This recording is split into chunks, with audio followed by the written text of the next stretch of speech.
Muchas gracias, Johnny. Creo que es un buen momento para proceder a la siguiente ponente, que es para un placer también tenerla, a la doctora Rebecca Morgan, que es metodóloga de la investigación sanitaria y epidemióloga. Es profesora adjunta en el Departamento de Métodos de Investigación Sanitaria, Evidencia de Impacto de la Universidad de Hamilton, Ontario. También es profesora adjunta en la Facultad de Medicina de la Universidad de Case Western Reserve en Cleveland, Ohio. La gran parte de la investigación de la doctora Morgan sobre la síntesis de pruebas y la elaboración de directrices se ha centrado en el avance de los métodos de evaluación en las exposiciones ambientales y laborales. Se unió al grupo de trabajo de GRADE en 2009 y tiene amplia experiencia en la enseñanza de métodos de revisión sistemática y desarrollo de directrices para el ámbito nacional e internacional. La doctora Morgan es consultora de metodología para organizaciones mundiales como el Comité Asesor sobre Prácticas de Inmunización, la Sociedad de Enfermedades Infecciosas de América, la Sociedad Respiratoria Europea y el Ministerio de Sanidad de Canadá y la Organización Mundial de la Salud. La doctora Morgan es miembro fundadora de la Red GRADE de Estados Unidos y directora ejecutiva de la Evidence Foundation. Doctora Morgan, muchas gracias. Y muchas gracias a los organizadores por darme la oportunidad de presentar hoy día. Creo que pueden ver mi pantalla. Muchas gracias. Muchas gracias una vez más. Voy a referirme a unas de las estrategias que se utilizan para hacer recomendaciones basadas en evidencias limitadas o poco fundadas. No tengo ninguna declaración financiera, pero soy parte de grupos metodológicos y también trabajo como metodólogo para algunas asociaciones. Durante esta presentación voy a revisar el proceso para llevar a cabo recomendaciones útiles, destacando factores distintos a la hora de la toma de decisiones y cómo proveer recomendaciones finales, y también voy a proveer una serie de estrategias cuando no hay suficientes evidencias, y como nuestro objetivo es establecer estas directrices, hay que también reconocer las expectativas y qué tanto trabajo ha hecho la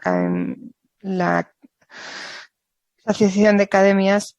Y quisiera mencionar las estrategias que se pueden utilizar para producir directrices cuando disponemos de evidencias limitadas. Cuando hablo de las academias nacionales para establecer directrices confiables, hay referencias claras a lo que se refiere a establecer relaciones lógicas entre opciones de cuidados alternativos y resultados de salud y la calidad de los servicios y la solidez de las recomendaciones. Las directrices son formas de responder preguntas sobre comunicaciones clínicas, políticas organizacionales e intervenciones a nivel de política para mejorar la cobertura de salud. Es útil estructurar las guías para una manera de estructurar las preguntas e identificar los resultados. Las preguntas son para emitir las recomendaciones y subrayar que en algunos contextos estas preguntas no son claras. Preguntas sobre exposición, especialmente con evidencia limitada sobre la relación entre la intervención y el resultado. Así que si bien, a fin de cuentas, puede que nos interese hacer una recomendación que especifique una intervención de mitigación para reducir la exposición, la evidencia para responder esa pregunta de manera directa puede que esté limitada o que no exista por diferentes razones. Por lo tanto, tenemos que tomar un paso atrás y ir poco a poco a través de una serie de preguntas para informar la pregunta principal. Esto sería, por ejemplo, que cuando no se sabe mucho tenemos que describir la naturaleza de la relación entre la exposición y el resultado. Luego tenemos que analizar los efectos en materia de salud a diferentes niveles de exposición cuando la exposición que ocurre de manera natural o los puntos de... Cuando no se conoce los niveles de exposición natural o ese punto de referencia, hay que comparar la asociación entre esa exposición que es donde se hace el corte y la comparación conocida y luego identificar la exposición. Cuando hablamos del cuerpo de evidencia hay que identificar la pregunta de investigación. 5 razones que hay que responder en los hallazgos. La primera sería las limitaciones metodológicas para el riesgo de sesgo, la inconsistencia de los resultados, si la evidencia es indirecta, la imprecisión de los resultados, ese sesgo de la publicación. Hay razones por las que podría haber un aumento de incertidumbre. Yo me voy a concentrar en las recomendaciones concentradas en las evidencias inciertas. Aquí presentamos cómo vamos a conceptualizar la certidumbre en las evidencias. Cuando tenemos incertidumbre en cuanto a ese órgano de evidencia, seguramente estamos en una posición donde tenemos que emitir una recomendación basada en evidencia con bajos niveles de certidumbre. La interpretación aquí es que el efecto real entre la exposición y la intervención puede que sea diferente de manera notable frente a lo que estimamos va a ser el efecto. La toma de decisiones es muy compleja, especialmente cuando hay incertidumbre en torno a la evidencia.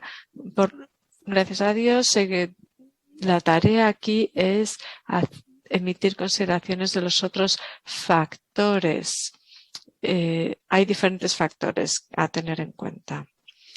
Aquí se incluye, por ejemplo, si el problema es urgente, si es una prioridad, ese equilibrio entre los efectos deseables y no deseables. Es decir, los efectos deseables superan los indeseables. Luego, cuando hablamos de valores y preferencias, tenemos que ver si hay variabilidad o incertidumbre en cuanto las personas valoran ese resultado principal, si los beneficios merecen la pena. En cuanto al coste, si hay diferencias importantes en la variabilidad y si hay grupos que se verán desaventajados, se verán desfavorecidos, si la intervención es aceptable para los actores clave y si la intervención es factible. Estos factores tienen que ser ponderados para informar las recomendaciones. La evidencia para la decisión tiene que estar separada por dominio para capturar la evidencia disponible y la conversación que informe esa recomendación final. Los juicios en cuanto a esto no tienen que ser equivalentes a informar la recomendación final. Algunos puede que motiven la conversación antes de la decisión. En cuanto a cómo esto informa la fortaleza de la recomendación, si son rotundos o condicionales, cuán rotunda es la recomendación refleja en qué medida podemos, teniendo en cuenta a todas las personas para quienes se emiten dichas recomendaciones, tener la certeza de que los efectos deseables de esta estrategia de gestión superan los efectos no deseados. Cuando consideramos cuán robusta es la recomendación, hay diferentes factores a tener en cuenta. Por ejemplo, si hay una baja certidumbre en cuanto a la evidencia, porque cuanto más baja, la recomendación será más condicional. La incertidumbre en cuanto a ese equilibrio entre los beneficios versus los daños o la carga.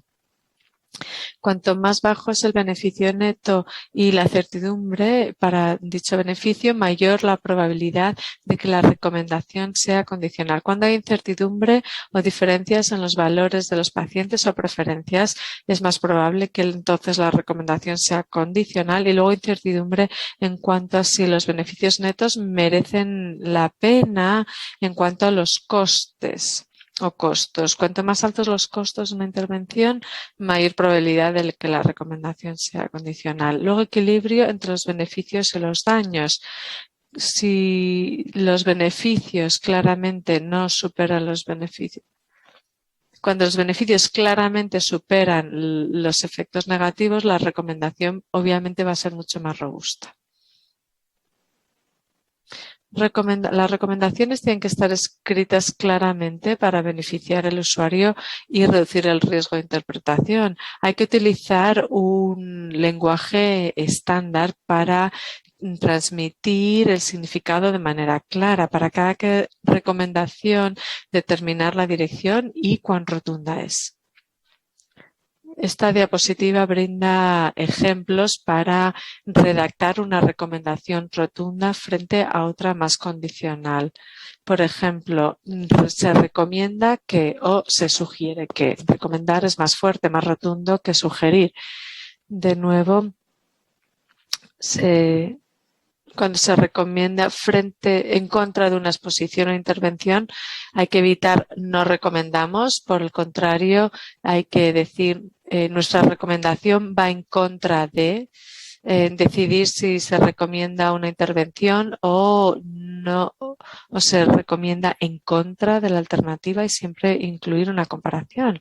Cuando hablamos de esas recomendaciones más condicionales o más rotundas, una más rotunda significa que para la población, la mayoría de las personas en esta situación van a querer ese curso de acción recomendado y solo una pequeña proporción de la población no va a quererlo. Para los clínicos o trabajadores sanitarios, la mayor parte de los individuos deberían seguir ese curso de acción recomendado y las decisiones formales.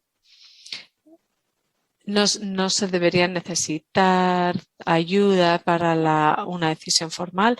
Para aquellos que formulan políticas, la recomendación se puede adoptar como política en la mayoría de las situaciones y se podría utilizar como un criterio de calidad o un indicador de desempeño. Y finalmente, para los investigadores, las recomendaciones apoyadas por investigación creíble u otros juicios convincentes puede que más investigación adicional no altere la recomendación. Eso es una recomendación rotunda. En algunos casos puede que más investigación brinde información significativa que sí que altere la recomendación. Ahora, las recomendaciones condicionales. ¿Significa esto que la mayoría de los individuos de la población meta en esta situación no van a querer ese curso de acción sugerido? Y puede que se necesiten cierta ayuda para poder tomar la decisión. En los clínicos habrá diferentes opciones dependiendo del paciente y los trabajadores sanitarios tendrán que ayudar a cada paciente de manera individual y a gestionar dichas decisiones dependiendo de los valores y las preferencias del paciente. En cuanto a los formuladores de políticas, la recomendación se puede adoptar como política en la mayoría de las situaciones y la adherencia a esta recomendación se podría utilizar como un criterio de calidad o un indicador de desempeño. Para los investigadores, la recomendación es probable que se vea fortalecida por actualizaciones o adaptaciones de mayores estudios y evaluaciones. Otras consideraciones a tener en cuenta cuando formulamos las recomendaciones. Tenemos que hacer declaraciones evitando ciertas declaraciones de hechos tipo cuidado paliativo o de apoyo es eficaz para pacientes con fallo cardíaco avanzado sintomático para mejorar su calidad de vida. Queremos también queremos evitar decir que falta evidencia.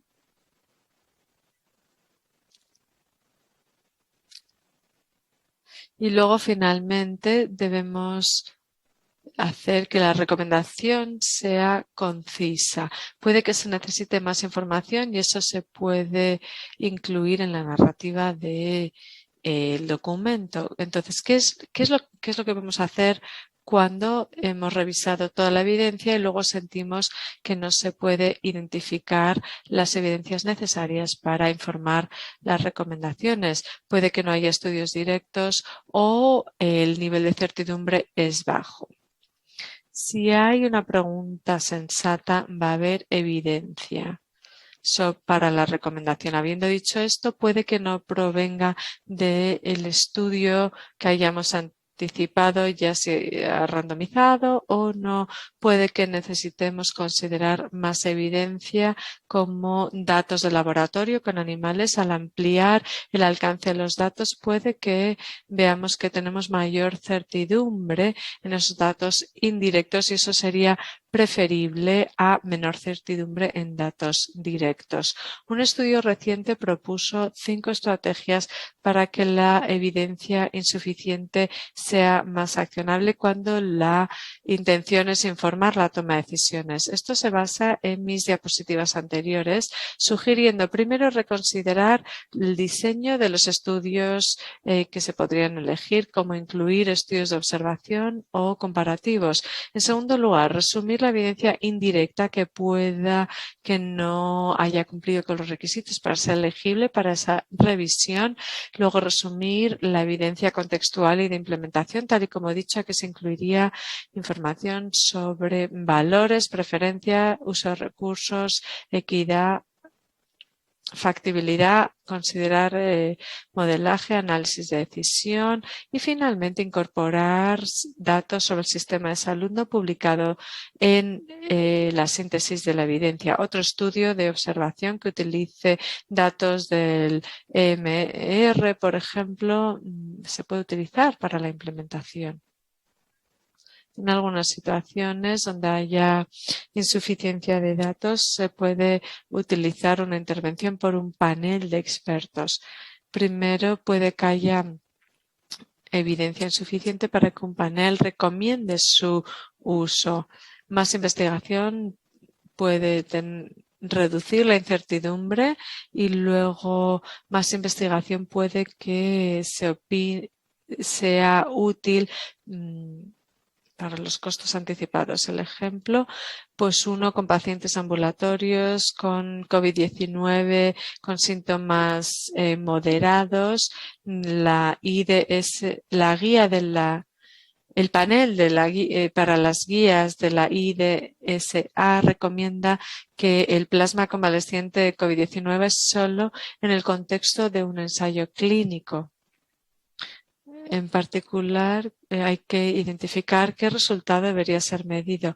Las recomendaciones puede que vengan acompañadas de la recomendación de no utilizar la intervención experimental fuera de ese contexto de investigación. ¿Significa eso entonces que en situaciones con baja certidumbre de la evidencia solo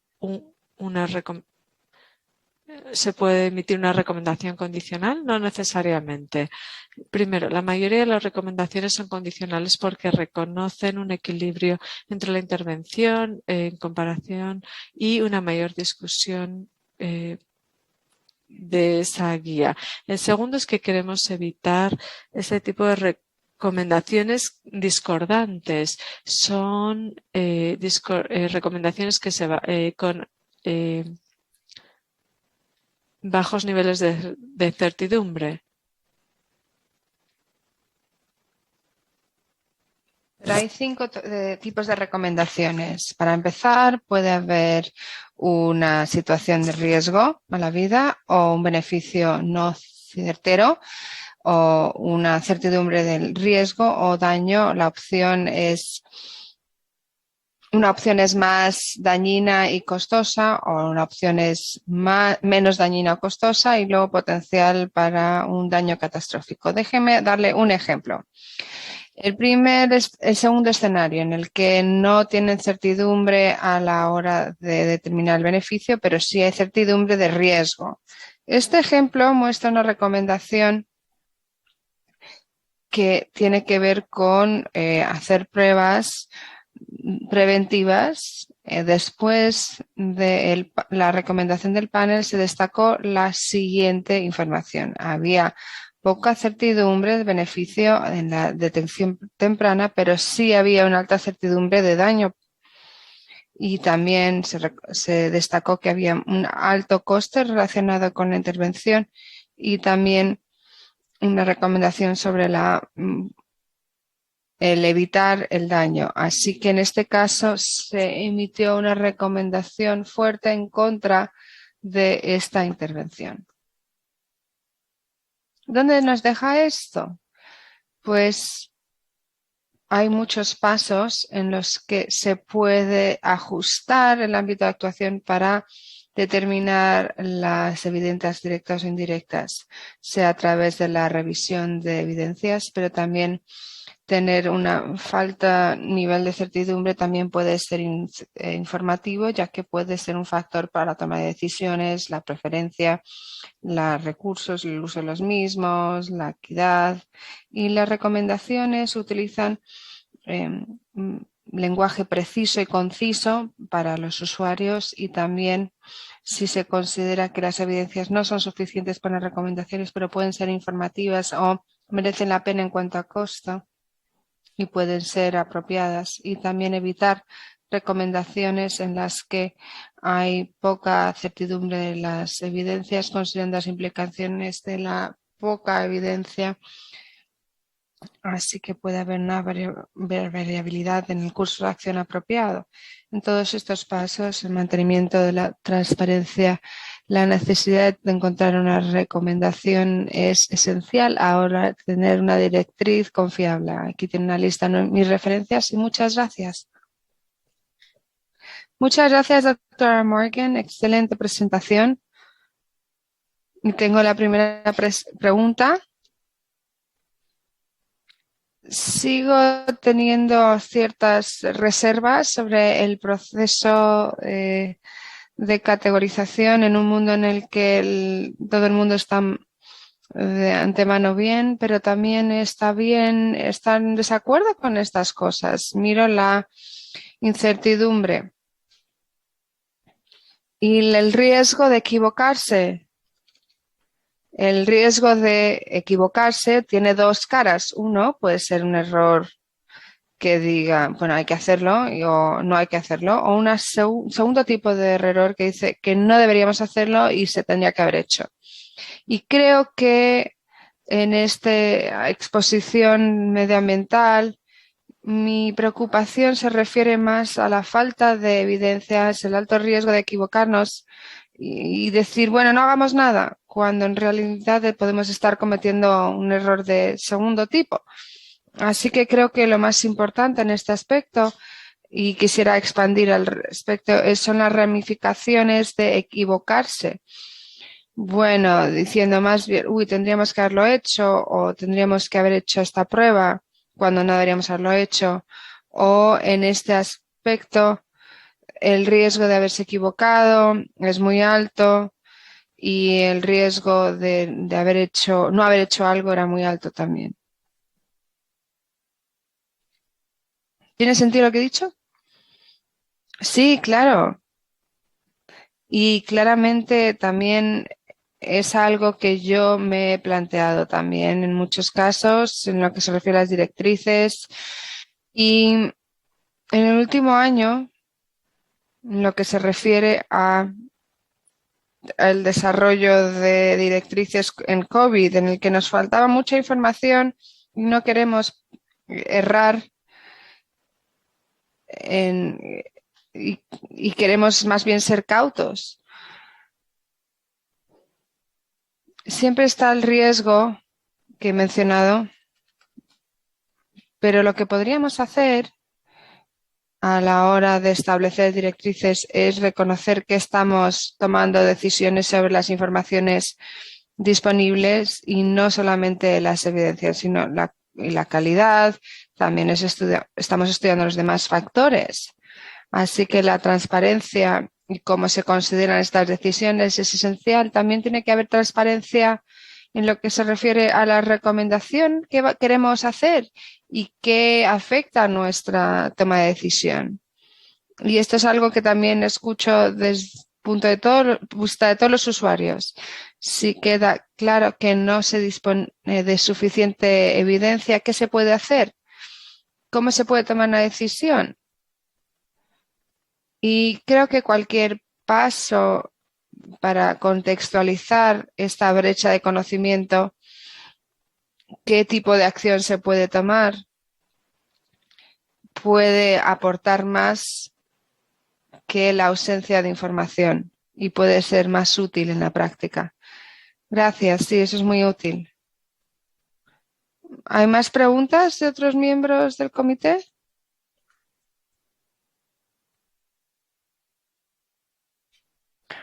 Viendo que no hay más preguntas, muchas gracias, doctora Morgan.